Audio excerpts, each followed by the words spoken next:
চারপাশে ছড়িয়ে আছে দাবার গুটি, সাদা sleeveless top, grey ash pant আর হাতে ক্যামেরা নিয়ে দৃঢ় এক দৃষ্টিতে তাকিয়ে আছেন ছোট পর্দার জনপ্রিয় অভিনেত্রী তানজিন তিশা। এবার এমনই এক নির্ভীক ও স্ট্র্যাটেজিক চরিত্রে ধরা দিলেন তিনি।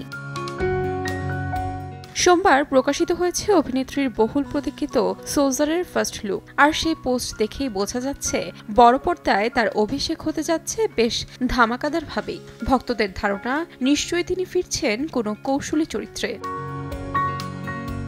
ঢালিউড কিং শাকিব খানের হাত ধরেই ছোট পর্দা পেরিয়ে সিনেমায় আত্মপ্রকাশ করেছেন Tanjin Tisha. Action thriller soldier সিনেমায় তার এই ভিন্ন লুক দেখে ইতোমধ্যেই সামাজিক মাধ্যমে এসেছে প্রশংসা আর কৌতূহলের নানা প্রতিক্রিয়া।